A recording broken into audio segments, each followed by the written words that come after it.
Class 10 chapter number 2 acid basis and salt. Acid और basis क्या होते हैं और क्या ऐसी प्रॉपर्टीज है जो इन दोनों को एक दूसरे से अलग बनाती है, और सॉल्ट्स की फिजिकल और केमिकल प्रॉपर्टीज क्या है, और क्या है इस चैप्टर के इंपॉर्टेंट और बेसिक कॉन्सेप्ट्स। तो इन सभी सवालों का जवाब आपको मिलने वाला है इस वीडियो में और इस लेक्चर में। तो मैं भी शर्मा आप सभी का वेलकम करता हूं आपके अपने चैनल बंकिस्तान आपके मिनी स्कूल में। तो चलते हैं एक और पंख पर।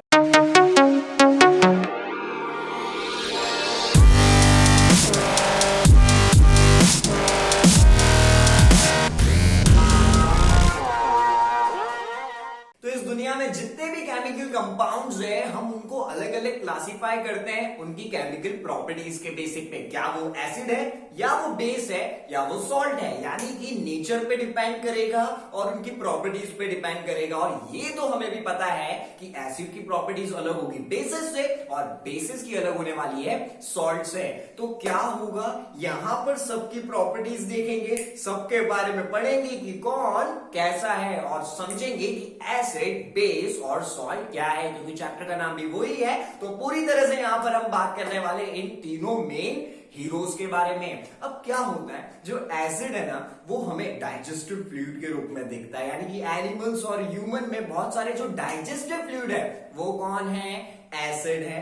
और जो आपका कुकुम्बर है यानी कि जो ककड़ी होती है वो कड़वी सी लगती है क्योंकि उसमें प्रेजेंट होता है बेस। तो आप बोलेंगे सर आप अभी एसिड की बात कर रहे थे, बेस की बात कर रहे थे, तो अभी हम किसको पढ़ने वाले हैं? अभी हमने शुरुआत नहीं की, अभी हम सिर्फ इंट्रोडक्शन देख रहे हैं। हमने क्या करा है, थोड़ा सा मोमेंटम बना लिया है, मोमेंटम बन चुका है और ये चैप्टर बहुत ज्यादा इजी है, केमिस्ट्री के बैकग्राउंड से है। और यहां पर हम क्या करेंगे, पहले एसिड की स्टडी करेंगे ताकि आप कंफ्यूज ना हो। पूरा एसिड को खत्म करने के बाद बेसिस पे आएंगे और बेसिस को ओवर करने के बाद सॉल्ट्स में आएंगे। तो चलिए करते हैं पहले पूरी की पूरी सर्चिंग एसिड को लेकर। तो जब क्लास में कोई नया बच्चा आता है तो क्या करते हैं पहले दिन, ठीक है, पहले क्या करते हैं, तुम्हारा नाम क्या है, कौन से स्कूल से आए हो, बेसिक बातें पूछते हो। जाते से तो नहीं बोलते घर में कितने लोग रहते हैं और कैसा क्या है, नहीं पूछा जाता है। पहले क्या पूछते हैं, उसका नेम क्या है, धीरे धीरे उसको समझते हैं, फिर जानते हैं उसको आइसक्रीम कौन सी पसंद है, वो दूसरी चीजों पे कैसे रिएक्ट करता है। हमको क्या है, साथ में ज्यादा टाइम रहते पता चल जाता है, बोलते ना इसकी तो नस नस से वाकिफ, वो 2 साल हो गए हमारी फ्रेंडशिप को।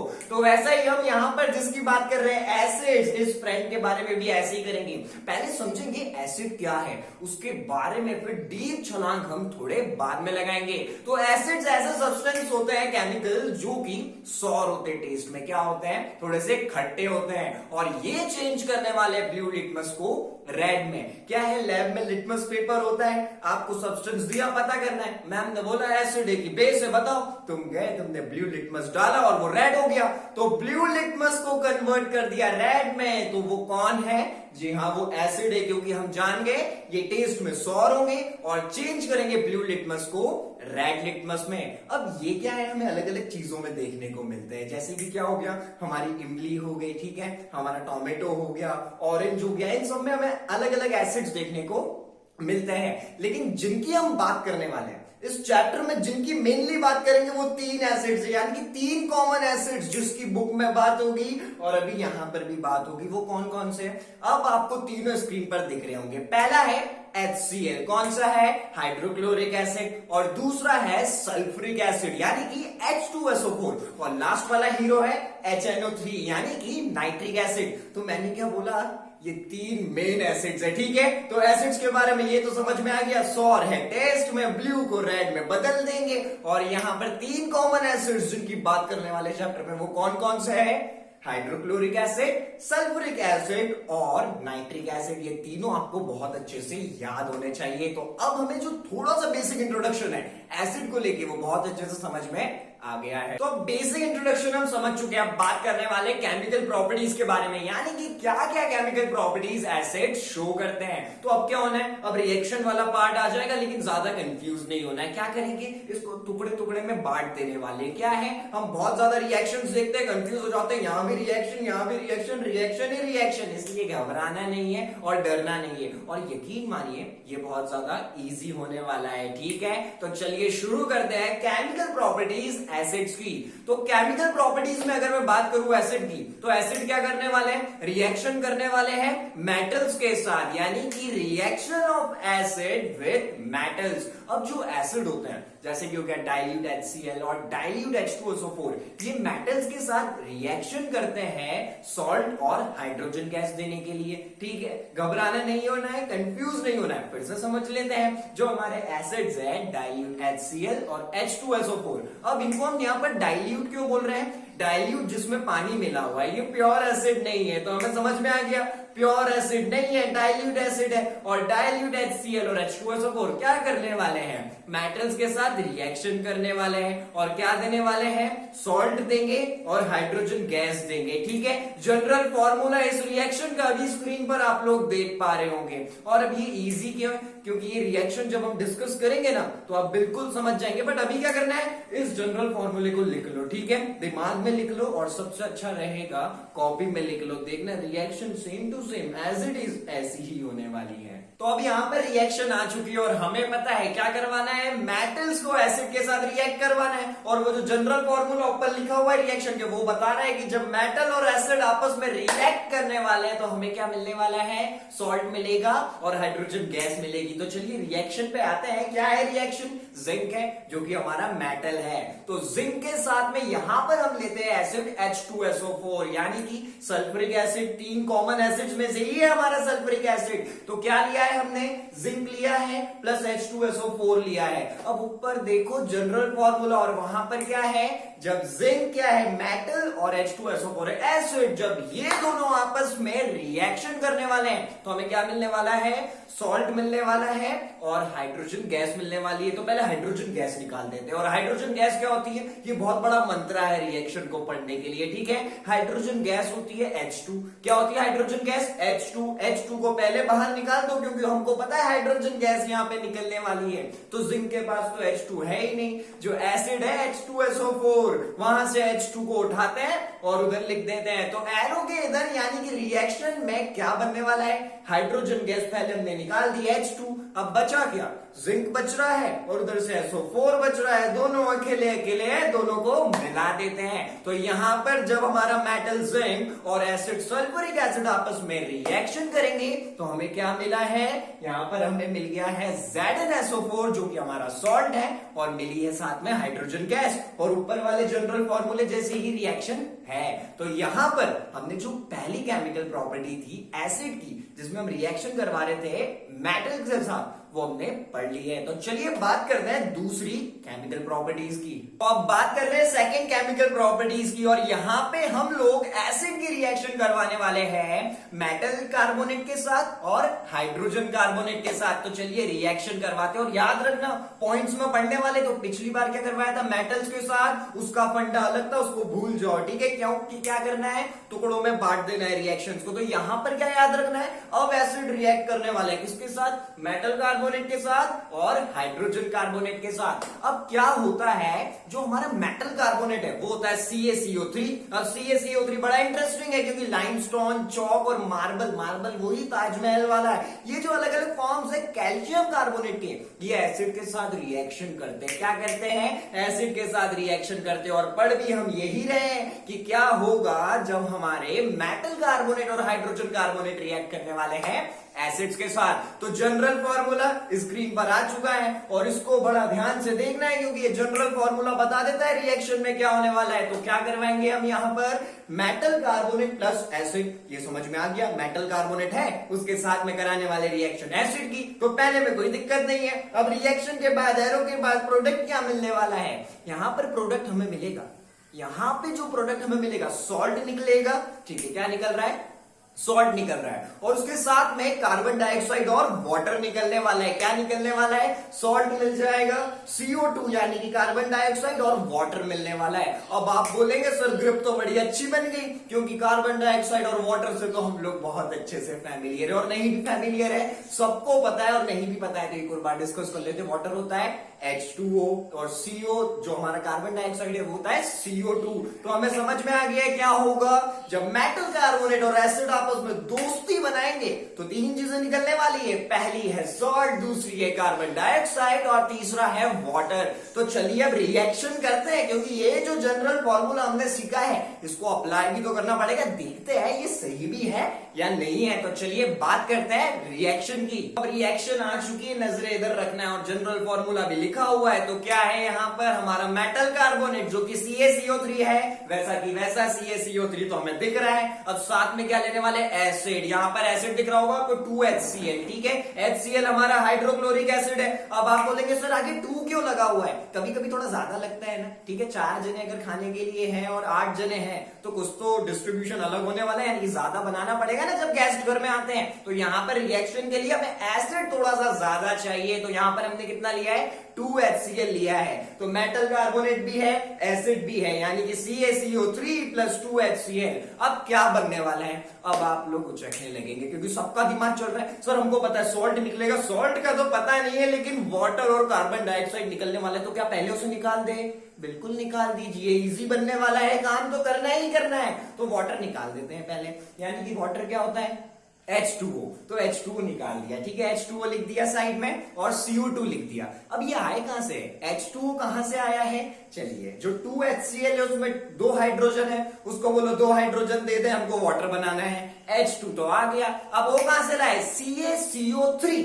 क्या है, CaCO3, उसके पास 3 ऑक्सीजन है, एक उससे ले लेते हैं, अपना काम हो जाएगा, वाटर बन गया। तो ये रहा H2O बन गया है। अब क्या करना है, CO2 चाहिए, तो CO2 कहां है, CaCO3 वहां पर है, और अब उसमें से एक ऑक्सीजन तो हम ले चुके हैं, कब लिया था याद नहीं है, वाटर बनाने के लिए अभी एक ऑक्सीजन ले चुके हैं, तो वो क्या हो गया, CaCO2 हो गया। तो अब यहां से CO2 को अलग ही कर देते हैं, तो वाटर तो एक बना हुआ है, इसके साथ में कार्बन डाइऑक्साइड भी बन गया, यानी कि CO2 भी यहां पर हमको देखने को मिल रहा है। अब क्या बच रहा है, Ca बच रहा है सर, Cl बच रहा है, तो दोनों अकेले इन दोनों को मिला देते हैं। लेकिन यहां पर Cl 2 है, कितने हैं, Cl 2 है, क्योंकि वहां पर देखिए लेफ्ट हैंड साइड में रिएक्शन के हमने 2HCl लिया है, यानी कि Cl कितने हैं, 2 है, साफ साफ वहीं पे लिखा है, कंफ्यूज नहीं होना, इजी है। तो क्या बच रहा है, CaCl2। तो यहां पर रिएक्शन कंप्लीट होती है और प्रोडक्ट क्या मिला है, CaCl2 plus CO2 plus H2O। और इसी के साथ में जनरल फॉर्मूला से मैच कर लो पूरा सही है कि नहीं है, ठीक है। तो ये सेकंड केमिकल प्रॉपर्टीज थी एसिड की, जब एसिड रिएक्ट करने वाले मेटल कार्बोनेट के साथ, वो भी हमारे दिमाग में अब अच्छे से बहुत फिट हो चुकी है।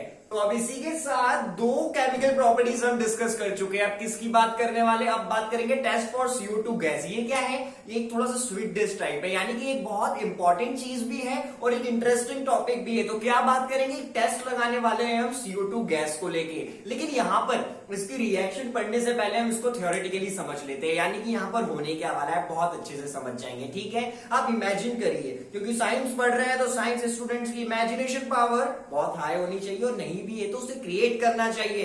तो यहां पर क्या करना है हमें, यहां पर आपको भी इमेजिन करना है, आपके पास लाइम वाटर है, ठीक है, क्या है, लाइम वाटर है। अब आप बोलेंगे सर इमेजिन कर लिया लाइम वाटर है, ठीक है, और नहीं करा है तो करना है इमेजिन। क्या है, आपके पास लाइम वाटर है, जब आप उसमें से CO2 गैस डालते हैं, यानी कि उसे CO2 गैस से पास करा रहे हैं, क्या करा है, जो लाइम वाटर, हाँ जो आपके पास लाइम वाटर है वो ही, उसको जब CO2 गैस से पास कराया तो क्या हो जाता है, वो व्हाइट प्रेसिपिटेट बन जाता है। क्या बन जाता है, व्हाइट बन जाता है, ठीक है। और व्हाइट प्रेसिपिटेट का मतलब क्या है, थोड़ा सा गाढ़ा गाढ़ा सा हो जाता है, आपको ऐसा समझना है, ठीक है। क्या होगा, जो अपनी लैंग्वेज है उसमें इजीली आप लोग रिलेट कर पाएंगे। तो अभी कुछ नहीं हुआ है, सिर्फ लाइम वाटर में CO2 गैस हमने पास कराई, तो क्या हुआ, हमें मेटल कार्बोनेट मिलेगा जो कि एक व्हाइट प्रेसिपिटेट होता है। अब क्या हुआ, आप बोलेंगे तो सर काम बिगड़ गया, लाइम वाटर तो बड़ा अच्छा था, लेकिन CO2 गैस पास कराई तो ये तो व्हाइट पीपीटी बन गई, व्हाइट प्रेसिपिटेट बन गया। तो अब गड़बड़ हमने करवाई है तो सही भी हम ही करवाएंगे, ठीक है। तो ये व्हाइट पीपीटी अच्छी नहीं लग रही है, इसको वापस से पहले जैसा करना पड़ेगा ना, ठीक है, तो आप क्या करेंगे, CO2 गैस पास करो। अब आप बोलेंगे सर रुको, CO2 गैस पास करने से तो ये व्हाइट प्रेसिपिटेट बना था, तो अब CO2 फिर से क्यों पास कराना है? जी हाँ, फिर से CO2 ही पास कराना है इसको फिर से सही करने के लिए। बट यहां पर एक चीज चेंज होगी, अब हम CO2 को लेंगे एक्सेस में। क्या करना है, एक्सेस में लेंगे, और एक्सेस में जब हम CO2 को पास करवाएंगे उससे, तो वो व्हाइट पीपीटी चली जाएगी और हमें मिल जाएगा मेटल हाइड्रोजन कार्बोनेट। ठीक है, यानी कि कैल्शियम हाइड्रोजन बाइकार्बोनेट जिसे बोलते हैं, वो हमें मिल जाएगा। एक बार जल्दी जल्दी समराइज कर लेते हैं हमने क्या डिस्कस किया है। लाइम वाटर था, CO2 पास कराया, थोड़ा सा व्हाइट पीपीटी मिल गई। व्हाइट पीपीटी आप लोगों को पसंद नहीं आई, तो हमने उसको हटाने के लिए आपको बताया कि अब एक्सेस CO2 पास कराओ, ज्यादा CO2 से पास करवाओ। तो CaCO3 को जब हम ज्यादा CO2 से पास करवाते हैं तो क्या होने वाला है, वहां पर हमें मेटल हाइड्रोजन बाइकार्बोनेट मिल जाएगा। अभी समझ आ गया होगा। अब जितना अच्छे से नहीं आया है वो रिएक्शन देखेंगे जब आपको बहुत अच्छे से समझ आ जाएगा। तो चलिए, जब ऊपर ऊपर से समझ चुके हैं कि अंदर क्या होने वाला है, तो अब चल के देख ही लेते हैं रिएक्शन को, क्योंकि अब वो हमें बहुत अच्छे से समझ में आ जाएगी। तो चलिए बात करते हैं इसकी रिएक्शन की। तो अब यहां पर स्क्रीन पे आपको रिएक्शन दिख रही होगी टेस्ट फॉर CO2 गैस के लिए। ठीक है, और इस रिएक्शन के लिए तो स्पेशल प्रिपरेशन करके आया है, तो इससे तो बिल्कुल भी नहीं घबराना है। क्या करा, पहले लाइम वाटर लेना है। लाइम वाटर क्या होता है, CaOH2, और इसे ऐसे ब्रैकेट में ही लिखते हैं। ठीक है, अब आपको क्या करना है, ये चीजें याद रखनी है, क्योंकि अब ये काम आता ही रहेगा जब तक आप केमिस्ट्री पढ़ रहे हैं ना। रिएक्शंस में आपको पता होगा लाइम वाटर क्या है, तो अच्छी बात होगी। सिर्फ 10 सेकंड लगेंगे और आपको पता चल जाएगा कि लाइम वाटर ये होता है, आपने याद कर लिया है। तो क्या है, लाइम वाटर है, उसमें क्या पास कराना था, जी जी जी बिल्कुल सही बोल रहे हैं, CO2 करवाना है। क्या करवाना है, इस लाइम वाटर में CO2, तो क्या हो गया, प्लस CO2 लिखा। अब क्या होने वाला है, अभी तो काम बिगड़ने वाला है, यहाँ पर व्हाइट प्रेसिपिटेट बनने वाला है। तो अब व्हाइट प्रेसिपिटेट क्यों बनता है, जो हमारा CaOH2 है और साथ में हमने क्या दिया है, CO2। अब वो रिएक्शन में इस तरफ आके बना लेते हैं मेटल कार्बोनेट, यानी कि जो हमारा कैल्शियम है, और CO3 यानी कि CaCO3 आपको दिख रहा होगा, तो दिख रहा है CaCO3 प्लस क्या है, वाटर निकला है। समझ में आ गया, क्या करा है, लाइम वाटर और CO2 को पास करा है, तो CaCO3 बना प्लस वाटर मिला है, और यही CaCO3 क्या है, यही हमें व्हाइट पीपीटी दे रहा है, तो इसको भगाना पड़ेगा। याद रखना, CaCO3 को गायब करना है। लेकिन अब क्या करने वाले हैं हम यहाँ पर, अब यहां पर हम इसे CO2 से पास कराएंगे एक्सेस में, यानी कि ज्यादा CO2 लेने वाले हैं, और ये सेकेंड स्टेप है। तो अब क्या होगा, CaCO3 को प्लस H2O, हमने वाटर भी है, और प्लस CO2, लेकिन ब्रैकेट में नीचे एक्सेस लिखना है, यानी कि इस बार काय में लेने वाले, एक्सेस में लेने वाले, ज्यादा लेने वाले CO2 को, ताकि वो व्हाइट पीपीटी जो हमें पसंद नहीं आई है वो हट जाए। तो यहां पर CaCO3 plus H2O plus CO2 को जब हम एक्सेस में रिएक्शन कराने वाले हैं, तो इन प्रोडक्ट हमारा काम हो गया, यानी कि व्हाइट पीपीटी चली गई, हमें यहां पर मिल जाएगा कैल्शियम बाइकार्बोनेट। क्या बोलते हैं इसको, यहां वो जो स्ट्रक्चर है, वो जो केमिकल फॉर्मूला लिखा हुआ है CaHCO3 ये क्या है, ये हमारा होता है कैल्शियम बाइकार्बोनेट, और यहां से क्या होगा, वो व्हाइट पीपीटी जा चुकी है, और इसका नाम आपको ऐसा ही लिखना है। ठीक है, और आपको क्या करना है, इसे ब्रैकेट में ही लिखना है। जैसे CaOH2 वहां पर जैसा लिखा है ना, वैसे ही आपको CaHCO3 को भी लिखना है। अब यहां पर इंपॉर्टेंट चीज क्या है, 2 स्टेप्स में है, एक और बात समराइज करवा देता हूं ताकि आपको फिक्स हो जाए, और इसके बाद एक इंपॉर्टेंट बात मैं आपको बताने वाला हूं। क्या करा, लाइम वाटर में CO2 डाला, व्हाइट प्रेसिपिटेट आता है और वाटर निकलता है। अब हमें व्हाइट प्रेसिपिटेट हटाना है, इसलिए हम एक्सेस CO2 से उसे पास करवा देते हैं, और एंड ऑफ द डे क्या होना है, एंड ऑफ द रिएक्शन क्या होना है, यहां पर हमें मिल जाएगा CaHCO3, और वहां पर क्या होगा, वो व्हाइट प्रेसिपिटेट चला गया। और ये जो 2 स्टेप है, यही होती है टेस्ट फॉर CO2 गैस। अब आप बोलेंगे सर समराइज कर दिया, बड़े अच्छे से समझ भी आ गई, अब वो इंपॉर्टेंट बात बताइए ना, आप क्या बोलने वाले थे। वो इंपॉर्टेंट बात ये है, अब मैं आपकी लैंग्वेज में आपको बताने वाला हूं, इसको याद कैसे करना है। ठीक है, तो अब एक्साइटेड हो गए कि बताने वाला हूं मैं कैसे याद करना है, इससे आप पूरा रट डालो। क्या करना है, यहां पर आपका दिमाग मत लगाओ, एक बार इसे समझ लिया हमने, और एक बार नहीं, हमने 3 बार डिस्कस कर लिया है। लेकिन अब क्या करना है, अगर फिर भी समझ नहीं आ रही है, इसे पूरा रट लेना है। ठीक है, जो ऊपर वाली 2 केमिकल प्रॉपर्टीज थी उसको समझ के करा है, और यहाँ पे हमें थोड़ा सा रटना है। ठीक है, क्या है, कई बार जब हमारे बेसिक काम नहीं आए तो हमें थोड़ा सा दिमाग लगाना है। ठीक है, तो इसे बहुत अच्छे से कर लेना है याद, और इसी के साथ test for CO2 gas over हो गया है। तो चलिए चलते हैं केमिकल प्रॉपर्टीज पे अगली, और ये लास्ट है, एसिड खत्म होने वाला है, तो चलिए फटाक से चलते हैं। तो अब हम बात करने वाले एसिड की थर्ड केमिकल प्रॉपर्टीज की, जो कि लास्ट है, एसिड खत्म होने वाला है। तो एक्साइटेड होना, इसको थोड़ा सा रिस्पेक्ट दिखा देते हैं जाते जाते। तो यहाँ पर क्या होने वाला है, जो एसिड की लास्ट वाली चीज है, जो लास्ट केमिकल प्रॉपर्टीज है, उसमें हम इसकी रिएक्शन करवाएंगे मेटल ऑक्साइड्स के साथ। यानी कि जब क्या होगा, जब एसिड रिएक्ट करने वाले मेटल ऑक्साइड्स के साथ। अब एसिड तो हमें पता है, जो 3 कॉमन एसिड्स की बात करी उनकी हम ज्यादातर बात कर रहे हैं और वो हमारे यूज में आ रहे हैं। लेकिन ये मेटल ऑक्साइड क्या होता है? मेटल ऑक्साइड कोई नई चीज नहीं है, इससे घबराना नहीं है। क्या है मेटल ऑक्साइड? मेटल और ऑक्सीजन जब आपस में जुड़ जाते हैं मेटल ऑक्साइड बना लेते हैं। यानी कि मेटल और ऑक्सीजन को ही हम क्या बोल रहे हैं, जब वो साथ में होंगे मेटल ऑक्साइड। तो अब इन्हीं मेटल ऑक्साइड के साथ जब एसिड मिलेगा तो क्या होने वाला है, उसकी ही तो स्टडी करने वाले हैं। तो जो तीसरी केमिकल प्रॉपर्टी है वो यही है। और यहां पर जनरल फॉर्मूला क्या है, देखिए, जो metal oxide plus acid, general फॉर्मूले की बात चल रही है, क्या है, मेटल ऑक्साइड प्लस एसिड, इसको साथ में करेंगे तो क्या क्या मिलने वाला है, सॉल्ट मिलेगा, वाटर मिलेगा। क्या मिलने वाला है, वाटर और सॉल्ट, सॉल्ट और वाटर, जनरल फॉर्मूला क्लियर है। तो चलिए अब क्या करते हैं, रिएक्शन करवा लेते हैं। ये तो बड़ी सिंपल भी लग रही है। तो मेटल ऑक्साइड कौन सा ले, ZnO ले, CuO ले, CuO ले लेते हैं। कॉपर हमारा मेटल है, ऑक्सीजन O है, दोनों मिले हुए इसीलिए इसका नाम मेटल ऑक्साइड है। तो यहां पर हमने लिया है CuO प्लस एसिड कौन सा लेंगे, हमारा फेवरेट वाला हाइड्रोक्लोरिक एसिड यानी कि HCl। अब यहां पर एसिड ज्यादा चाहिए तो 2HCl है। तो क्या है रिएक्शन, CuO प्लस 2HCl।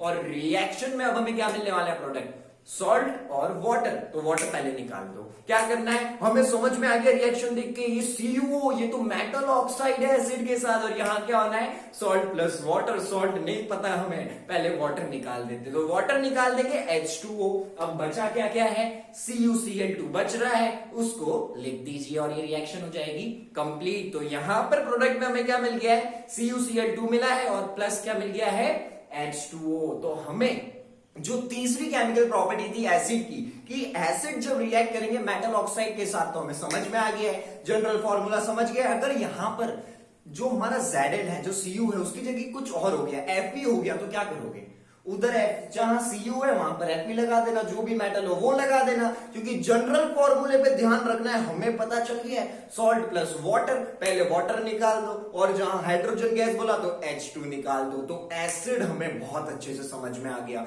अगर हम समराइज करें तो क्या है एसिड, उसका एक बेसिक इंट्रोडक्शन था और रिएक्शन सी और 3 केमिकल प्रॉपर्टीज दिखाता है, जो कि तीनों हम डिस्कस कर चुके हैं। तो इसी के साथ एसिड की स्टडी ओवर होती है। तो बात करते हैं अब बेसिस के बारे में। तो अब बेसिस क्या होते हैं, तो एसिड खत्म करने के बाद बेसिस पे हैं, तो खुश तो बहुत होंगे आप, ठीक है, होना भी चाहिए, क्योंकि चैप्टर का नाम क्या है, एसिड, बेसिस एंड सॉल्ट। तो यहाँ पर बेस पर आ गए। अब बेस क्या होते हैं, टेस्ट में थोड़े से बिटर होते हैं, यानी कि क्या होते हैं, कड़वे होते हैं टेस्ट में। एसिड क्या होता था, खट्टा होता था, सॉर होता था टेस्ट में, और ये कैसे होते हैं, बिटर होते हैं। जैसे कि हमारी ककड़ी का एग्जाम्पल हो गया, वो थोड़ी सी कड़वी होती है। क्यों, क्योंकि उसके कोनों पर क्या होता है, बेस होता है, ठीक है। तो हमें समझ में आ गया, बेसेस ऐसे केमिकल सब्सटेंस है जो कि बिटर होंगे टेस्ट में, कड़वे होने वाले हैं। और इसके बाद में एक और चीज क्या देखने को मिलती है, जब हमें एसिड को आइडेंटिफाई करना है तो ब्लू लिटमस लेके जाते हैं, लेकिन अभी रेड लेके जाना है। क्या लेके जाना है, रेड लेके जाना है। अब रेड लिटमस लेके गए, मैम ने बोला कौन सा वाला है बेस, जरा बताओ। सब में डिप करते जाओ, रुकना नहीं है, करते जाओ। जहां भी वो रेड लिटमस ब्लू हो गया तो वो बेस है। क्या है, बेस है। तो बेसेस की एक प्रॉपर्टी हमको समझ में आ गई है, ये बिटर होंगे टेस्ट में और चेंज करेंगे रेड लिटमस को ब्लू में। और आपको इसकी डेफिनेशन में यही चीज लिखनी है। तो यहां से जो बेसिक इंट्रोडक्शन था बेस का हमें समझ में आ गया, बिटर भी है टेस्ट में और लिटमस को चेंज करेगा रेड से ब्लू में। अब ये क्या प्रॉपर्टीज दिखाने वाला है। और एक खुशी की बात बोलूं, इनकी प्रॉपर्टीज ज्यादा नहीं है ना, तो बिल्कुल भी निराश नहीं होना, फटाक से इसकी केमिकल प्रॉपर्टीज स्टडी कर लेते हैं और बेसिस को भी खत्म करते हैं। तो इस इंट्रोडक्शन के बाद अब हम सीधे चलने वाले हैं बेसिस क्या क्या प्रॉपर्टीज हमें दिखाते हैं। Chemical properties of basis, basis की केमिकल प्रॉपर्टीज क्या क्या होती है, ठीक है। लेकिन इससे पहले क्या है, एक चीज हम लोग भूल गए, उसको कवर कर लेते हैं। अब आप बोलेंगे क्या भूल गए, कॉमन एसिड्स तो हमको पता है कि नहीं पता है, याद है ना, HCl H2SO4 HNO3। तो वैसे बेसिस क्या है, कॉमन हमने इंट्रोडक्शन तो देख लिया। तो दो बेसिस हैं जो कि बहुत कॉमन है, जिसकी अब इस चैप्टर में बात करेंगे। एक है NaOH और एक है हमारा CaOH2, यानी कि सोडियम हाइड्रोक्साइड और कैल्शियम हाइड्रोक्साइड। अब आपको एक चीज दिख रही होगी, जो NaOH है वो डायरेक्ट लिखा हुआ है और CaOH2 ब्रैकेट में लिखा है, OH को ब्रैकेट में लिखा है। जब भी आप सिर्फ इतनी चीज रिमेंबर रख लीजिए, जब OH ज्यादा होना तो उसे ऐसे ही ब्रैकेट में लिखना है। NaOH जो कि ऐसे लिखा हुआ है ना, अगर NaOH2 होता तो हम उसको भी वैसे ही लिखते। तो आपको ये चीज याद रखनी है, ठीक है। लेकिन अभी तो आपको सिर्फ सिंपल सी चीज याद रखनी है, NaOH को ऐसे लिखना है, CaOH2 होता है कैल्शियम हाइड्रोक्साइड, उसे इस टाइप से लिखना है। तो दो कॉमन बेसिस हमें समझ में आ गए। तो back to the track, back to the topic हो जाते हैं, क्योंकि हम बात करने वाले थे केमिकल प्रॉपर्टीज की, बेसिस की। तो चलिए जल्दी जल्दी खत्म करते हैं। तो जो पहली केमिकल प्रॉपर्टी हमें बेसिस की दिखने वाली है वो क्या है, ये रिएक्ट करते हैं मेटल के साथ। किसके साथ रिएक्ट करने वाले हैं, मेटल के साथ। तो पहला है केमिकल प्रॉपर्टीज में reaction of basis with metals, metals के साथ ये कैसे रिएक्शन करने वाले हैं। अब यहां पर जनरल रिएक्शन क्या होगी, क्योंकि हमें पहले जनरल फॉर्मूला पता होता है, जनरल रिएक्शन पता होती है, तो हमारा काम क्या हो जाता है, आसान हो जाता है, और हमें आसान काम ही करना है। तो यहां पर क्या होगा, हमें पता है बेस लेना है, तो बेस प्लस मेटल, बेस और मेटल आपस में प्लस हो रहे हैं, रिएक्ट करने वाले। तो क्या होगा, सॉल्ट प्लस हाइड्रोजन गैस। क्या है, सॉल्ट प्लस हाइड्रोजन गैस। अब आप बोलेंगे सर आपके चेहरे पे मुस्कान क्यों है, तो वो इसलिए है क्योंकि ये हम पहले भी डिस्कस कर चुके हैं। तो जैसा एसिड में था वहां भी यही हो रहा था, जब एसिड रिएक्ट कर रहे थे मेटल के साथ तो यही हो रहा था, यहां पे भी यही होने वाला है। जब हमारे बेसेस मेटल के साथ रिएक्ट करेंगे तो हमें क्या मिलने वाली है, हाइड्रोजन गैस और सॉल्ट। इसका एक एग्जांपल डिस्कस करते हैं। मेटल ले लेते हैं जिंक, और बेस कौन सा ले, NaOH ले, CaOH ले, कौन सा लेने वाला है, NaOH ले लेते हैं, ठीक है। तो यहां पर हम लेंगे 2NaOH, ठीक है। क्या है रिएक्शन, मेटल ले लिया, जिंक बेस ले लिया, 2NaOH। अब ये आपस में रिएक्शन करेंगे, पहले सबसे पहले हाइड्रोजन गैस निकाल दो, क्योंकि हमको जनरल फॉर्मूला से ऊपर पता है क्या निकलने वाला है, सॉल्ट और हाइड्रोजन गैस। तो पहले हाइड्रोजन गैस को हम निकाल देते हैं। तो यहां से H2 बाहर कर दो। अब जिंक के पास तो H2 है नहीं, 2NaOH से हमने 2 हाइड्रोजन निकाल लिए। तो अब हाइड्रोजन गया तो क्या क्या बच रहा है उस सबको जोड़ना है, इसमें ज्यादा दिमाग नहीं लगेगा। H के सिवा जो भी रिएक्शन में उस साइड है सबको मिलाना है। Na2 क्या हो जाएगा, Na2ZnO2 क्या होने वाला है, Na2ZnO2 और प्लस H2। तो ये क्या हो गई, हमारी रिएक्शन हो गई बेसिस की मेटल के साथ, और ये थी हमारी पहली केमिकल प्रॉपर्टी। और जो ये बेसिस हैं रिएक्ट कर जाते हैं मेटल के साथ, रिएक्शन कर जाएंगे, दोस्ती कर लेते हैं, इसलिए इनको मेटल में नहीं रखा जाता। क्या नहीं करते हैं, बेसिस को कभी भी मेटल में मत रखना, नहीं तो क्या होगा, बोल देना ये वाली रिएक्शन होनी है, ठीक है। लेकिन याद भी कर लेना, नहीं तो बताओगे क्या क्या होने वाली है, बोल देना सॉल्ट प्लस हाइड्रोजन गैस निकलती है। तो यहां से पहली बेस की केमिकल प्रॉपर्टी हमें समझ में आ चुकी है। चलते हैं नेक्स्ट पर। तो बेसिस की दूसरी केमिकल प्रॉपर्टीज क्या होती है, बेसिस की दूसरी केमिकल प्रॉपर्टीज में पहले हमने किससे रिएक्ट करवाया था, मेटल से करवाया था। अब यहां पर हम करवाएंगे बेसिस की रिएक्शन नॉन मेटेलिक ऑक्साइड के साथ। अब आप बोलेंगे सर एक मिनट रुकिए, आपने कुछ गलत बोल दिया है, ये नॉन मेटेलिक ऑक्साइड नहीं सर मेटेलिक ऑक्साइड होगा। नहीं नहीं, मैंने बिल्कुल सही बोला है, वो मेटेलिक ऑक्साइड नहीं, वो नॉन मेटेलिक ऑक्साइड ही है। यानी कि यहां पर बेसिस रिएक्ट करने वाले हैं नॉन मेटेलिक ऑक्साइड्स के साथ। और नॉन मेटेलिक ऑक्साइड्स का मतलब क्या है, इस बार ऑक्सीजन जुड़ेगा तो सही, दोस्ती तो करेगा, बट वो मेटल नहीं होंगे। जब मेटल होता था और ऑक्सीजन होता था, दोस्ती होती थी, तो वो मेटेलिक ऑक्साइड। लेकिन सामने वाला मेटल नहीं है और ऑक्सीजन फिर भी दोस्ती करता है, तो वो नॉन मेटेलिक ऑक्साइड। और बेसिस किसके साथ रिएक्शन करने वाले हैं, एनी नॉन मेटेलिक ऑक्साइड्स के साथ करने वाले हैं। तो बात करते हैं इनके लिए जनरल फॉर्मूला क्या होने वाला है। तो जो जनरल फॉर्मूला होगा कब, जब बेसिस रिएक्ट करेंगे किसके साथ, अब तो समझ गए होंगे आप कि नॉन मेटेलिक ऑक्साइड्स के साथ। तो यहां पर जो जनरल फॉर्मूला हमें देखने को मिलेगा वो होगा base plus non metallic oxide, क्योंकि इन दोनों की ही रिएक्शन यहां पर होने वाली है, और यहां पर हमें मिलेगा सॉल्ट प्लस वाटर। क्या बोला मैंने?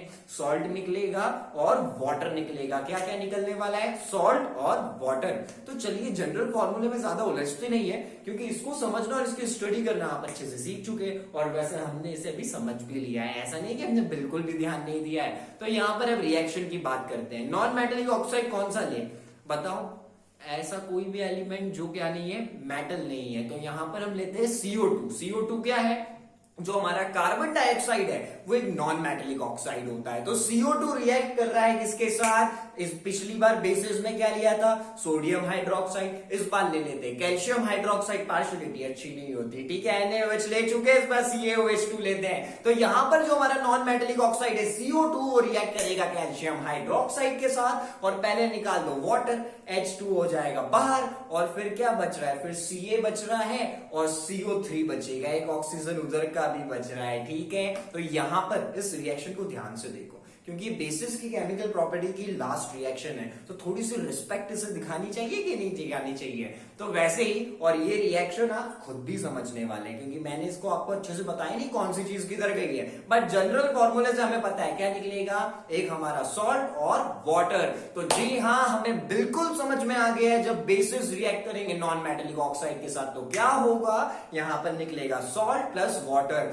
और जो एग्जाम्पल आपको याद रखना है वो ये रहा, एकदम बच के जाने ना पाए, एकदम ध्यान रखना है, ठीक है। तो इसी के साथ ये केमिकल प्रॉपर्टी फिनिश होती है, और बेसिस को और उन दोनों की केमिकल प्रॉपर्टीज को, एसिड की भी और बेसिस की, हम समझ चुके हैं। तो यहां पर बेसिस ओवर होता है। तो अब एसिड और बेसिस को ओवर करने के बाद हम देखेंगे कि इन दोनों को वाटर सॉल्यूशन में हम डालेंगे तो क्या होने वाला है। अब आप बोलेंगे सर आप तो चीटिंग करेंगे, क्योंकि एसिड ओवर हो चुका है, बेसिस भी ओवर हो चुका है, आप फिर से उनकी बातें कर रहे हैं। तो एसिड को सेपरेटली हम पढ़ चुके हैं और बेसिस को भी पढ़ चुके हैं, लेकिन अब क्या देखना है, ये दोनों वाटर के साथ क्या करने वाले हैं, ठीक है। तो यहां पर क्या देखेंगे हम, हमारे टॉपिक का जो नाम है वो है एसिड और बेसिस इन वाटर सॉल्यूशन, यानी कि वाटर में क्या होने वाला है। तो पहले हम बात करते हैं हमारे एसिड की, ठीक है। मुंह नहीं लटकाना है, छोटा सा टॉपिक है, पढ़ लीजिए, ठीक है। और ये अगर चीटिंग नहीं करता ना तो तुम लोग एसिड बेस भी अच्छे से नहीं पढ़ते हैं, लेकिन अब हो जाएगा, ठीक है। तो देख लेते हैं, एसिड को वाटर में डालेंगे क्या होगा, और बेसिस को डालेंगे तो क्या होगा, छोटा सा ही है। तो यहां पर जब हम एसिड को वाटर सॉल्यूशन में डालते हैं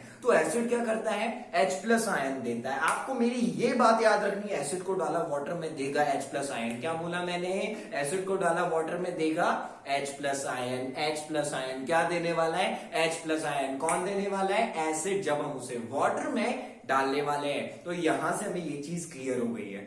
अब ये जो H+ आयन है ना, ये अकेला नहीं रहता है, तो क्या हो जाता है, ये वाटर दिखता है, अरे मैं अकेला बोर हो जाऊंगा, इसने तो मुझे छोड़ दिया एसिड ने, तो वो वाटर के साथ जाके मिल जाता है, ठीक है। आप अकेले रह पाते हैं घर में, आपको अच्छे नहीं लगता होगा, ठीक है। कुछ कुछ लोगों को लगता है, तो कुछ कुछ बच्चों को अकेले भी अच्छा लगता होगा, बट यहां पर इसको नहीं लगता। तो ये जो H+ आयन एसिड निकालेगा, ये वाटर के साथ कंबाइन हो जाएगा। तो अब क्या है, हमें समझ में आ गया है, जब एसिड वाटर के साथ रिएक्शन करेंगे तो हाइड्रोनियम आयन निकलेगा जो कि वाटर के साथ जुड़ जाएगा। तो रिएक्शन अब आपको स्क्रीन पर दिख रही है, क्या हुआ यहाँ पर, HCl जो कि एसिड है प्लस H2O हमारा वाटर है, और उस साइड क्या हो रहा है, वहां पर अब H3O प्लस बन गया है। क्या बन गया है, H3O प्लस। क्यों बना है, क्योंकि जो HCl था अब एसिड है, एसिड वाटर में जाके क्या करेगा, H+ आयन दे देगा, और देखिए उसने दे दिया है, और वो वाटर से जुड़ गया। तो पहले था H2O, अब एक और हाइड्रोजन आ गया, तो क्या बन जाएगा, H3O प्लस। और इसको क्या बोलते हैं, H2O को बोलते हैं वाटर, और H3O को बोलते हैं हाइड्रोनियम आयन। और Cl क्या हो गया है, अब अकेला हो गया। देखो ये वैसे बड़ी गलत बात हो गई है ना, उसने हाइड्रोजन को धक्का मारा, अलग कर दिया, वो तो H2O के साथ जुड़ गया, Cl खुद अकेला पड़ गया है। तो यहां पर ये चीज आपको याद रखनी है, जब एसिड वाटर के साथ रिएक्ट करेंगे हाइड्रोनियम आयन मिलेगा, क्योंकि वो H+ देते हैं जो कि वाटर के साथ कंबाइन हो जाता है। रिएक्शन आपकी आंखों के सामने है। तो अब बात करते हैं बेसिस क्या करने वाले हैं, तो अब जब बेसिस वाटर में जाएंगे, जब हमारे बेसिस वाटर में जाते हैं, ये भी H प्लस आयन देंगे? ऐसा नहीं होगा, क्योंकि वो तो एसिड दे देते हैं। यानी कि जब बेस जो है हमारे वाटर सॉल्यूशन में जाएंगे तो वो क्या करेंगे, H प्लस आयन ना ना ना नहीं देने वाले, वो एसिड का कायम है। लेकिन ये भी कुछ देने वाले, और ये क्या देंगे, ये OH माइनस आयन रिलीज कर देते हैं। ठीक है, हमें वहां से याद है, एसिड को वाटर में डाला H प्लस आयन छोड़ देगा, और बेस को वाटर में डाला तो OH माइनस आयन छोड़ देने वाला है। तो यहां से हमें चीज क्लियर हो गई है, जो हमारे बेसिस है जब जाएंगे वाटर में तो वो रिलीज करेंगे OH माइनस आयन को। अब इसकी रिएक्शन आपको स्क्रीन पर दिख रही है, देखिए जो NaOH है और उसके साथ H2O लिया है। NaOH क्या है आपको पता है, वो हमारा बेस है, यानी कि सोडियम हाइड्रोक्साइड, जो कि एक बेस होता है, और साथ में हमने लिया है यहाँ पर H2O, जो कि क्या है, हमारा वाटर है। अब हमें तो पता चल गया है कि वाटर में जाएगा तो OH रिलीज कर जाएगा। ठीक है, तो रिएक्शन बनने वाली इजी। तो NaOH और H2O तो क्या होगा, Na अलग हो जाएगा, OH अलग हो जाएगा। क्यों हुआ ऐसा, यहाँ पर दोनों अलग हो गए, क्यों, क्योंकि OH माइनस रिलीज कर दिया। अब आप क्या बोलेंगे, सर यहाँ पे जो OH माइनस आयन रिलीज हुआ है वो वाटर के साथ नहीं जुड़ता है? आप बिल्कुल सही क्वेश्चन पूछ रहे, वो नहीं जुड़ता है। यानी कि जो OH अलग हुआ है और Na भी जो अलग हुआ है, वो अलग के अलग ही रहने वाले, दोनों अकेले रहेंगे। ठीक है, तो यहाँ पर क्या दिख रहा है, रिएक्शन में end of the day product हमें क्या मिल रहा है, वो प्रोडक्ट हमें मिल रहा है Na प्लस और प्लस यहां से OH माइनस हमें देखने को मिल रहा है। तो क्या हुआ, OH अलग हो गया। ठीक है, अब आपको याद रखना है, अकेला H था, वहां पे H प्लस बोलते थे उसको, और इसको बोलते हैं OH माइनस आयन। और ये क्यों होता है, ये हम हमें फिर कभी और समझाएंगे। तो यहां पर क्लियर हो गई है हमें ये वाली बात, जब एसिड वाटर के साथ रिएक्ट करेंगे तो H प्लस आयन रिलीज कर देगा, जो कि वाटर के साथ कंबाइन हो जाता है। और जब बेसिस वाटर के साथ रिएक्शन करेंगे तो क्या होने वाला है, OH माइनस आयन रिलीज कर देंगे। और ये दोनों रिएक्शन आपको दिख रही है। तो इतना ज्यादा घबराने वाला टॉपिक नहीं था, और हमें बहुत अच्छे से समझ में आ गया है, क्योंकि ये थोड़ा सा इजी था। चलिए बात करते हैं अब नेक्स्ट टॉपिक की। तो अब हम लोगों ने एसिड की और बेसिस की सबके साथ रिएक्शन करवा ली है, यहां तक कि वाटर के साथ भी करवा ली है, और ये इस बार पक्का लास्ट होने वाली है ना, इस बार मैं कोई चीटिंग नहीं करने वाला हूं। यहां पर अब क्या है, इसकी भी बात कर लेते कि जब ये आपस में रिएक्शन करेंगे तो क्या होने वाला है, और है कि नहीं इंटरेस्टिंग। जब सबके साथ रिएक्शन करते हैं तो एसिड और बेसिस जब आपस में रिएक्शन करेंगे तो वहां पर क्या होने वाला है। तो चलिए उसी की बात करते हैं कि जब क्या होगा जब एसिड और बेस आपस में रिएक्शन करेंगे। और ये एक इंपॉर्टेंट रिएक्शन है और ये एक इंपॉर्टेंट टॉपिक भी है, तो आपको पूरी तरह से ध्यान रखना है, क्योंकि ये एग्जाम में आने के इसके चांसेस बिल्कुल रहते हैं। ठीक है, और ये ऐसे भी पूछा जा सकता है कि न्यूट्रलाइजेशन रिएक्शन क्या होती है। तो यहां पर जब एसिड और बेसिस साथ में रिएक्ट करते हैं तो क्या होगा, न्यूट्रलाइज कर देते हैं। ऐसी रिएक्शन जिसमें एसिड और बेसिस आपस में रिएक्ट करते हैं उसको हम कौन सी रिएक्शन बोलते हैं, न्यूट्रलाइजेशन रिएक्शन बोलते हैं। और इसीलिए मैंने बोला था कि ये ऐसे भी पूछ लिया जाएगा कि न्यूट्रलाइजेशन रिएक्शन क्या होती है। तो हमें समझ में आ गया है, एसिड और बेसिस आपस में करेंगे रिएक्ट तो वो रिएक्शन कहलाएगी न्यूट्रलाइजेशन रिएक्शन। अब यहां पर इसका भी एक जनरल फॉर्मूला है, काम इस बार भी आसान रहेगा आप लोगों के लिए। क्या होना है, एसिड और बेस जब आपस में रिएक्ट करते हैं तो कुछ नया नहीं होने वाला है, यहां पर भी हमें सॉल्ट और वाटर देखने को मिलने वाला है। यानी कि क्या होगा, जब एसिड और बेस आपस में रिएक्शन कर रहे हैं तो हमें मिल रहा है सॉल्ट और वाटर। तो टाइम वेस्ट नहीं करते, क्योंकि एसिड बेस से आप लोग बोर हो गए होंगे तो फटाक से इसे एंड करते। तो यहां पर अब ये जो जनरल फॉर्मूला है, जो जनरल रिएक्शन है, इसके नीचे आपको रिएक्शन दिख रही होगी। बेस कौन सा ले, बेस में सबसे अच्छा बेस निकाल दे, सबसे कॉमन कौन आएगा बेस की तरफ से, NaOH, यानी कि हमारा सोडियम हाइड्रोक्साइड। और एसिड एक ही पॉपुलर है हमारा, वैसे हमने पढ़े 3 है जो कि इंपॉर्टेंट है, बट एक बहुत ज्यादा यूज हो रहा है इस चैप्टर में, वो है हाइड्रोक्लोरिक एसिड। तो यहां पर लिया है HCl। अब क्या हुआ, NaOH और HCl, बेस भी आ गया, एसिड भी आ गया। अब क्या, अब रिएक्शन करवाते हैं तो क्या होगा, NaOH प्लस HCl, यहां पर रिएक्शन होगी जब एसिड और बेसिस की, तो हमें पता है सॉल्ट और वाटर मिलने वाला है। तो पहले वाटर अलग निकाल देते हैं, यानी कि H2O को हम क्या कर देते हैं, अलग निकाल देते हैं। और यहां से वाटर निकल गया, अब सॉल्ट निकल जाएगा NaCl क्या निकल जाएगा, NaCl निकल जाएगा। तो इसी के साथ ये रिएक्शन भी ओवर हो गई। हमें समझ में आ गया जब एसिड और बेस रिएक्ट करें न्यूट्रलाइजेशन रिएक्शन, और क्या देने वाले जनरल रिएक्शन के हिसाब से, सॉल्ट और वाटर। और ये रिएक्शन आपके दिमाग में रख लीजिए, जब 1 से 2 नंबर में क्वेश्चन आया न्यूट्रलाइजेशन रिएक्शन क्या होती है, बता दिया कि ये होती है जब एसिड और बेस आपस में रिएक्ट करेंगे, ठीक है।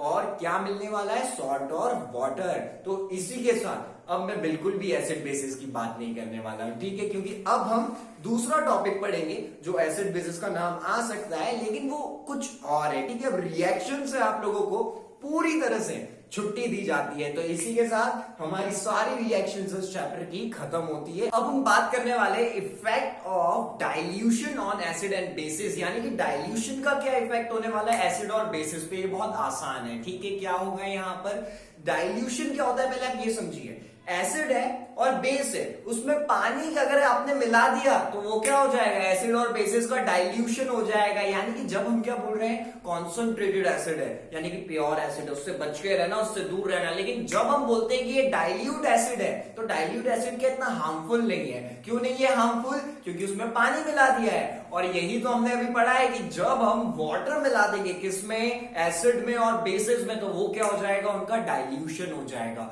और अब इस डाइल्यूशन से क्या हो रहा है, इस डाइल्यूशन से उनकी पावर कम हो रही है। अब ये पावर कम क्यों हो रही है, आप अभी ऊपर थोड़ी ही देर पहले हम लोग पढ़ के आए, पानी मिलाने में क्या होता था, वहां पर जो एसिड है वो क्या दे देता है, हाइड्रोनियम आयन रिलीज कर देता है, और बेस OH माइनस आयन दे देता है। तो हम ऐसा कह सकते हैं कि डाइल्यूशन की वजह से H3O प्लस यानी कि हाइड्रोनियम आयन जो कि एसिड के केस में होगा, और OH माइनस आयन जो कि बेस के केस में होगा, वो डिक्रीज हो जाता है, उनका कॉन्सेंट्रेशन कम हो जाता है। यानी कि एसिड और बेसिस को जब हम वाटर ऐड कर रहे हैं उनमें उनकी पावर कम हो रही है, क्योंकि इधर से H3O कम हुआ और इधर से OH माइनस कम हुआ। अब इनका कॉन्सेंट्रेशन जब कम हुआ, पावर हो गई कम, तो वो थोड़ा सा लेस हार्मफुल हो जाता है, ठीक है। तो डाइल्यूशन हमें समझ में आ गया, सिर्फ वाटर ऐड करना है और इससे क्या होगा, H3O प्लस और OH माइनस आयन की कंसेंट्रेशन में हमें डिक्रीज देखने को मिलेगा। और H3O प्लस एसिड के केस में और OH माइनस आयन जब हम बेस में वाटर ऐड करेंगे।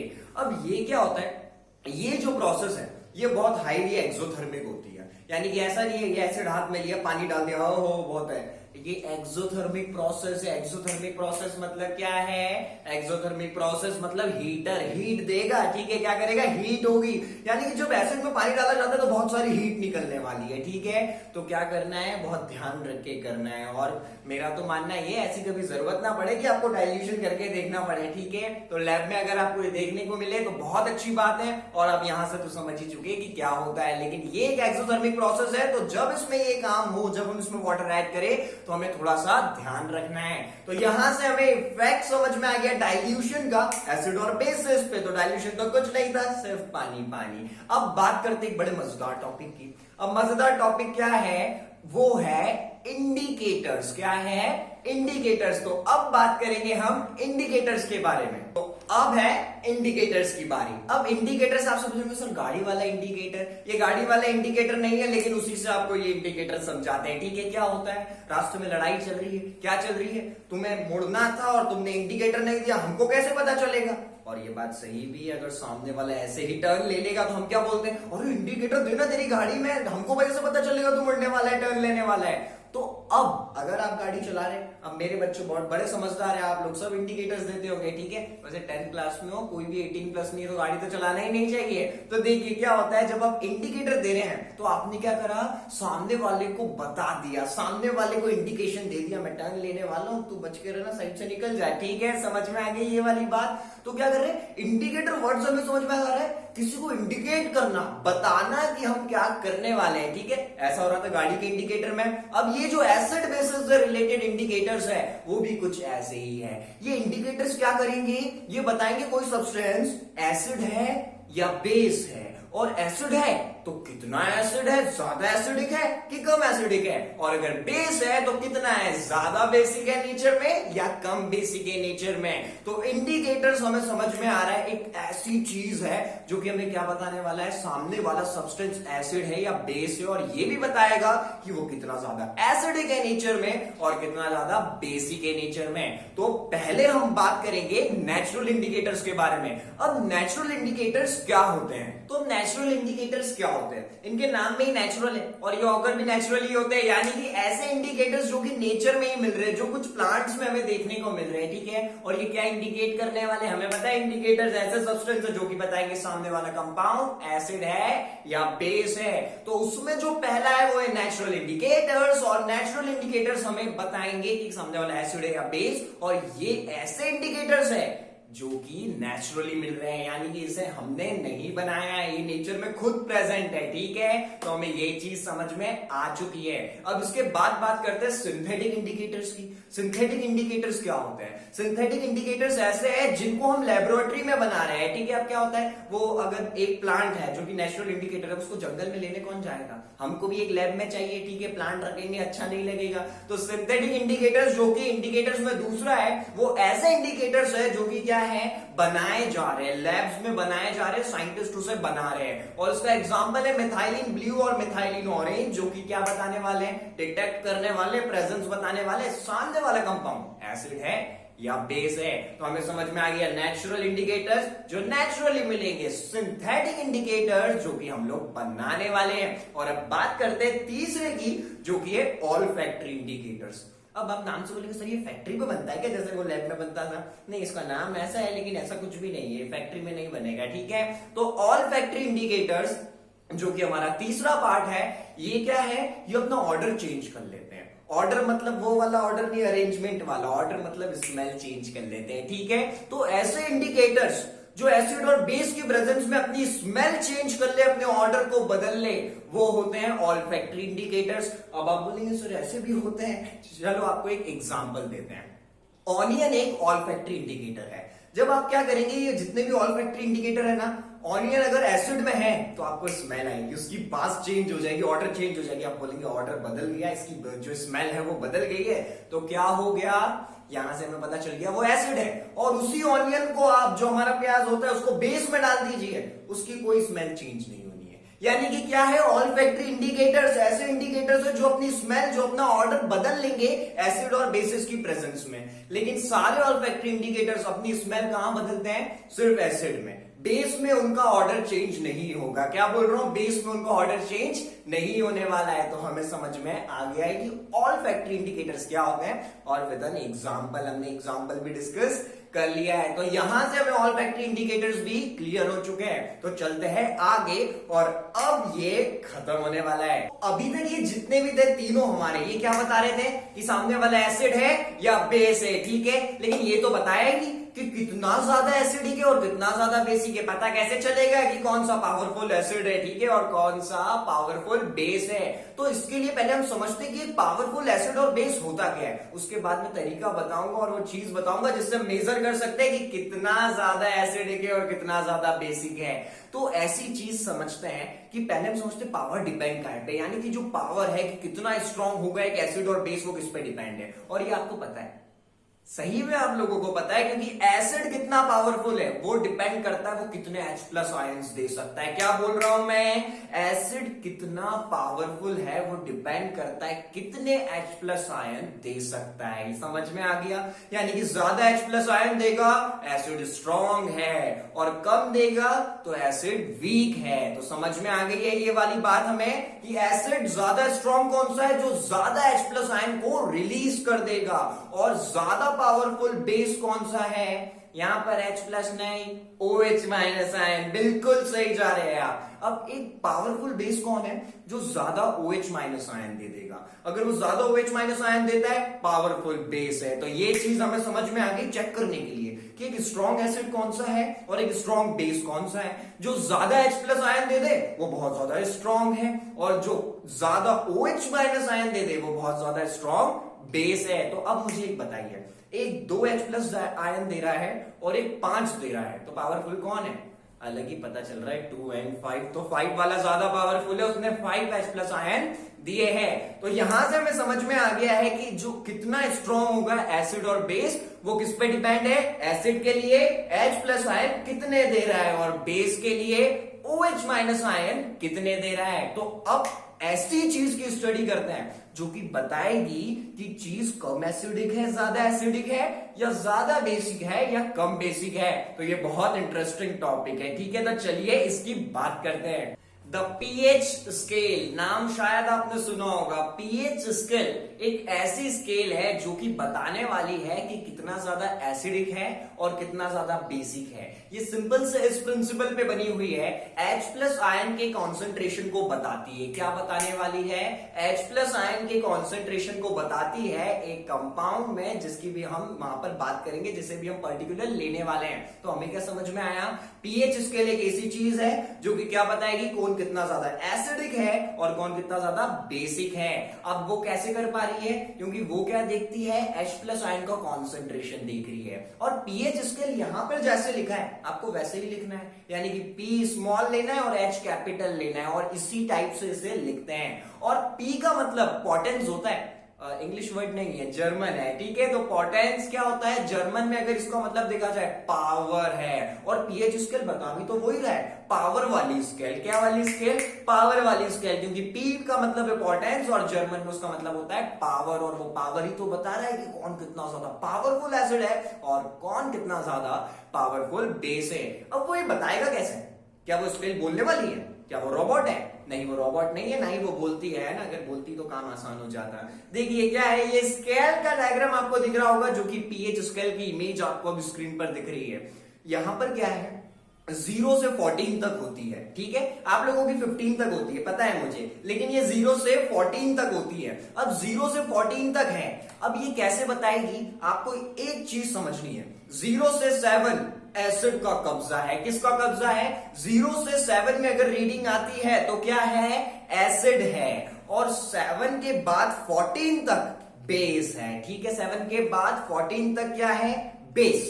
और 0 से 7 तक है एसिड। और 7 क्या है? 7 न्यूट्रल है, यानी कि अगर 7 किसी का आ गया तो क्या बोलने वाले हैं हम? न्यूट्रल है, ना ही वो एसिडिक है और ना ही वो बेसिक है। अब आप बोलेंगे सर सारे कंपाउंड या तो एसिड होते हैं या तो बेस होते हैं, न्यूट्रल कौन होगा? न्यूट्रल वाटर होता है, ना ही वो एसिड है ना ही वो बेस है। अब एक चीज आपको बता रहा हूं, अगर किसी ने पूछा वाटर का पीएच कितना है, बोल देना 7 होता है, न्यूट्रल होता है, ना ही वो एसिड है ना ही वो बेस है। अब उसने एक और चीज पूछ लिया आपको घुमाने के लिए कि ऐसा क्यों, तो उसे एक और जवाब दे देना, आइंदा कभी क्वेश्चन नहीं करेगा। Because absence of free ions, वहां पर फ्री आयंस अवेलेबल नहीं है, इस वजह से वाटर क्या है? ना ही एसिड है ना ही बेस है, और उसका पीएच होता है 7, और 7 पीएच स्केल में न्यूट्रल है। अब अगर कोई भी चीज आपको मिल जाए जिसका पीएच 7 है ना, वो न्यूट्रल ही होगी, लेकिन आपको वाटर याद रखना है, ठीक है। तो अब यहां पर हम देखते हैं एसिड वाले कॉलम को। तो यहां पर क्या है, जो 0 से हमारा 7 तक का रहेगा, 0 से 6 तक का रहेगा, वो क्या है? वो एसिडिक में जा रहा है, ठीक है। अब ऐसा नहीं है, आपको एग्जाम में 0 मिलता है तो क्या होता है ना, बहुत बुरा लगता है सर 0 मतलब कुछ भी नहीं। लेकिन यहां पर अगर 0 की तरफ गया पीएच स्केल, एसिडिक है, बहुत ज्यादा पावरफुल एसिड है। 6 मतलब क्या होगा? इतना स्ट्रांग नहीं है। 5 मतलब है, 3 मतलब भी है, 2 मतलब भी है, और अगर 1 और 0 आया ना, समझ जाना बहुत ज्यादा एसिडिक है। और वैसा ही क्या होने वाला है बेस वाले साइड, बेस का कब्जा 0 से 6 में नहीं आ सकता, वहां पर एसिड का राज है, वो कहां से जाएगा? 7 से 14 के उसमें। तो अब अगर 14 किसी की वैल्यू आ गई तो वो बहुत ज्यादा अल्कलाइन है, यानी कि वो बहुत ज्यादा बेसिक है नेचर में। तो पीएच स्केल समझ में आ रही है क्या है? जो 0 से 6 तक है वो एसिडिक है, 0 हुआ तो ज्यादा एसिडिक है, ठीक है। और 40 जो हमारा 7 के बाद 14 तक है वो बेस की तरफ जाने वाला है, और 14 आया तो वो बहुत ज्यादा बेसिक होगा। और 7 मतलब बीच का, वो रहने वाला एकदम न्यूट्रल, ठीक है। तो इसमें हमें डाउट नहीं है। और पीएच स्केल क्या कर रही है? हमें बता रही है कि कौन कितना पावरफुल एसिड है और बेस है। तो पीएच हमें समझ में आ गई है। अब यहां पर स्क्रीन पर आपको जो बोर्ड पे लिखा हुआ दिख रहा है, आपको इतना पूरा नॉलेज अभी कॉपी में लिख लेना है, और इतना पीएच स्केल के बारे में अगर आपको पता है, मोर देन सफिशिएंट है। और आपको कमेंट बॉक्स में मुझे बताना है टोमेटो जूस, लेमन, इन सबका पीएच वैल्यू क्या क्या होता है ना। तो ढूंढो ये जल्दी ये चीजें ढूंढो और हमें बतानी है। तो यहां पर पीएच स्केल हमें समझ में आ चुकी है। अब क्या करने वाले? अब हम बात करेंगे इंटरेस्टिंग फैक्ट्स की पीएच स्केल को लेके जो एवरीडे लाइफ में हमें देखने को मिल रहे हैं, ठीक है, जो बड़े मजेदार है और उनको पढ़ने में बहुत मजा आएगा। और उसके बाद हम पढ़ेंगे पूरा की पूरा सॉल्ट। फिर तो एसिड बेसिस का नाम भी नहीं, क्योंकि सॉल्ट की अपनी कहानी चालू होने वाली है। लेकिन ये सब हम करेंगे नेक्स्ट वीडियो में और नेक्स्ट लेक्चर में, क्योंकि थोड़ा सा आराम आप लोगों के लिए भी जरूरी है। तो इतने को प्रैक्टिस करिए और मिलते हैं नेक्स्ट वीडियो में और नेक्स्ट लेक्चर में। तो इसी के साथ मैं मिहिर शर्मा आप सभी से विदा लेता हूं। वीडियो पसंद आए तो लाइक करें, शेयर करें और सब्सक्राइब करें और आज ही बन जाइए बंकिस्तान फैमिली का हिस्सा।